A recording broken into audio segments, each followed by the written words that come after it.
We also want children to be able to express feelings in positive ways. Let's go to a preschool classroom to see how one teacher guides a child in expressing strong emotions. Good morning, Vanessa. You see Vanessa? Shannon Pimentel values the feelings of children in her classroom. She sees that today Vanessa is sad, so Shannon acknowledges Vanessa's feelings and helps her deal with them. I could see that her eyes were a little red and she was sad. She usually comes to school and she's bright and ready, but today she walked in quietly and came right over. So I wanted to make sure that she knew how she was feeling and that she was able to express it. Tell Shannon why you're sad today. I took my sister to a house. Oh, can you stand up because I can't hear you? Because my sister went to a house alone. She went to where? To a house. My sister went alone to a house, and that's why I'm sad. Are you sad? Are you missing her?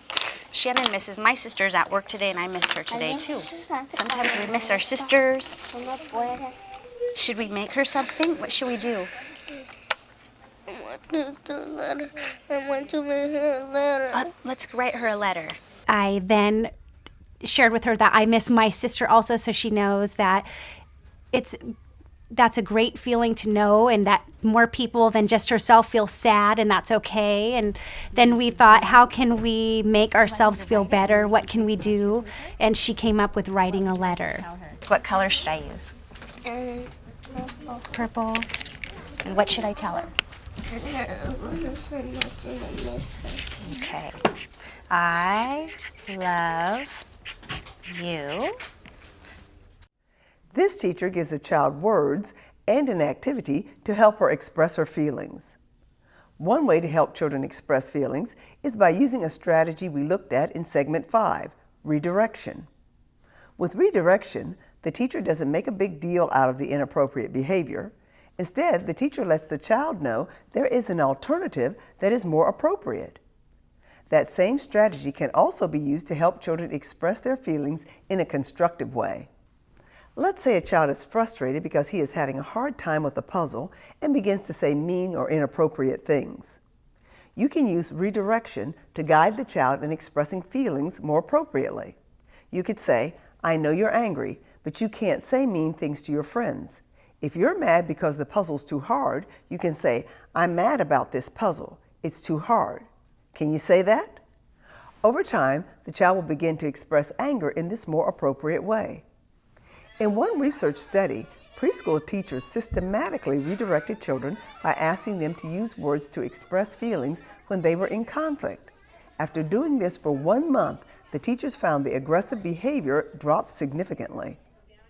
By the end of the study, the researchers were finding that the children were reminding their friends to tell me if you're mad, don't hit me. We have to be able to express our emotions in ways that are acceptable and that don't hurt other people. And very young children don't have those abilities. They're not born with the ability to control their emotions, number one, and number two, they aren't born with the ability to express them in positive, constructive ways. We have to teach children not to suppress all their emotions, but to regulate them themselves in a way that fits whatever the demands of the situation are. One of the ways we help them with that is by giving them language, helping them develop the language that they use to describe and then, of course, to express their emotions in ways that are clear to other people and don't require physical encounters. So if someone makes you angry, it's important that a child has the words, I'm really angry when you do that, or it makes me frustrated when I can't get the ball to go in the hoop. If we give the children those words to express their feelings, then they're much less likely to slam the other child in the head with the hoop or to throw the hoop across the room because they're frustrated. Now we want you to think about an individual child in your class who needs help in learning how to express emotions. How could you support that child? What could you plan ahead, and how could you use spontaneous classroom moments? Activity 6A, Helping Children Express Emotions. Think about an individual child in your class who needs help in learning how to express emotions. How could you support that child in learning to express emotions? What could you plan ahead, and how could you use spontaneous classroom moments?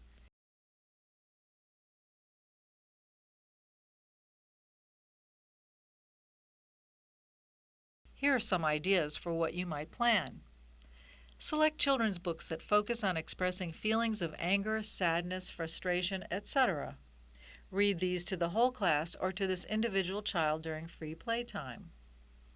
Take photographs of this child and other children in your class making faces that represent different emotions. Display the photos on a poster and ask the child to help you label each face. Invent a puppet show that dramatizes a conflict and feelings of anger.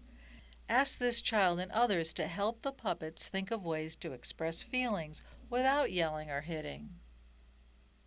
Here are some ideas for how you might use spontaneous moments. Acknowledge this child's feelings during disagreements or problems. I see that you're really angry. I get angry sometimes.